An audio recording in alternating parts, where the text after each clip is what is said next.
ఆడ విషయం లేదు. ఎగిరెగిరి దంచినా ఎగరకుట్ట దంచినా ఆడున్నదంతా గంతే. మేము ఉన్న వాస్తవాలు అక్కడ బయట పెట్టినాం. మా ఆర్థిక మంత్రి గారు, మా ఉప ముఖ్యమంత్రి గారు వాస్తవాలను అక్కడ టేబుల్ చేసి మీరు ఏమేం చెప్తారో చెప్పండి అని చెప్పి రోజంతా సమయం ఇచ్చినాం. అక్కడ చెప్పాల్సింది చెప్పకుండా ఇంటికాడికి పోయి మళ్ళేదో కొత్త దుకాణం తెరిచాను.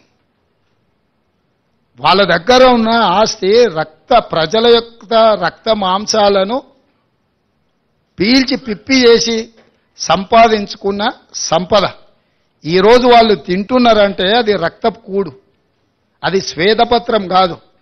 మా వాళ్ళు ఏం చెప్పిండ్రు, నిజంగా ఉపయోగపడే వాటి అన్నిటినీ కూలగొట్టి మళ్ళీ నిర్మించిండ్రని అన్నారు. ఫర్ ఎగ్జాంపుల్ ఈ సచివాలయమే తీసుకో.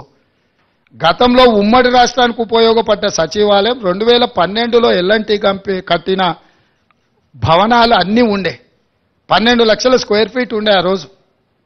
ఆ రాష్ట్రం తరలిపోయినాక మొత్తం మనకు ఉపయోగంలో ఉండి ఇంకా అవసరమైతే ఇంకా కొన్ని హాస్పిటల్స్కో కొన్ని ప్రభుత్వ కార్యాలయాలు కూడా ఎక్కడెక్కడ కిరాయికునో వాటి అన్నిటిని ఇక్కడ తరలించి పెట్టుకోవడానికి అవకాశం ఉండే.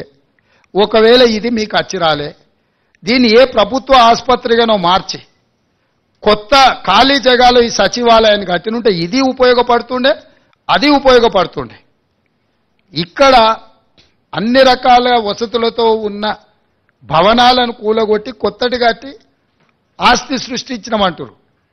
అక్కడ కూడా ఉన్న భవనాలన్నీ కూలగొట్టి కట్టిన. ఎక్కడైనా ఉన్నదాన్ని కూలగొట్టి కొత్తది కడుతున్నట్టే ఉద్దేశం ఏందో మనం అర్థం చేసుకోవాలి. అంతెందుకు నేను కొత్త బండ్లు కొనను ఖర్చు పెట్టానని చెప్పిన. మీకు తెలవాల్సింది ఏంటంటే 22 ల్యాండ్ క్రూజర్లు కొని కొత్తవి దాచిపెట్టారు. నేను సీఎం అయినాక 10 రోజుల వరకు నాకే తెలియదు. నేను పాత బండ్లు ఏదో అడ్జస్ట్ చేసి అన్ని రిపేర్లు చేయండి చూసి ఇచ్చేయండి అని నేను చెప్తుంటే చిన్న ఒక అధికారి వచ్చి షోలో చెప్తున్నాడు, సార్ పోయినసారి 22 ల్యాండ్ క్రూజర్లు కొన్నాడు, అన్ని విజయవాడలో దాచిపెట్టినాను సార్, కొత్త ప్రభుత్వం ప్రమాణ స్వీకారం చేయగానే అన్ని తెద్దామనుకున్నాం, ఆయన నెత్తి మీద దరిద్రం ఉండి ఆయన ఇంటికి పోయింది సార్ 22 కొత్త ల్యాండ్ క్రూజర్లునే. అసలు ఇన్ని వందల వేల వాహనాలు ఉన్నప్పుడు చెప్పా పెట్టకుండా కొని దాచిపెట్టినాయి కేసీఆర్. మూడోసారి కూడా వస్తాడు అన్ని అందరూ 22 అంటే ఆయనకు ఆయన వంది మాగతులకు అందరికీ ఉండడానికి. ఇట్లాంటివి ఆయన సృష్టించిన సంపద.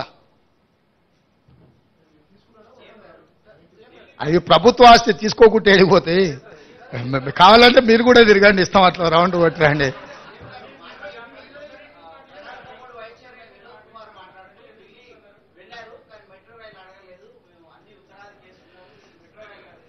పదాలు తెలియని పెదవులకు అమృత వాక్యం అమ్మ. సంతానలేమి సమస్యతో బాధపడుతున్న ప్రతి స్త్రీమూర్తి బాధను మేము అర్థం చేసుకోగలం. ఫెటినైన్ వరల్డ్ బెస్ట్ ఎంబ్రియాలజీ ల్యాబ్ మరియు జిల్ట్రిక్స్ అలారం సిస్టాన్ని మొట్టమొదటిసారిగా ఏపీ మరియు తెలంగాణలో ఈ నెల 9న ప్రముఖ సినీ నటి స్నేహ, స్పెయిన్ దేశానికి చెందిన international senior embryologist Javier Herrera గారు ప్రారంభించారు. ఈ శుభతరుణంలో రక్త పరీక్షలు, AMH test, RBS, సెమిన్ analysis, ultrasound scan, follicle scan ఈ నెల 31 వరకు ఉచితంగా అందిస్తుంది. ఫెటినైన్ అంటే సంతానం, 49 అంటే సంతోషం.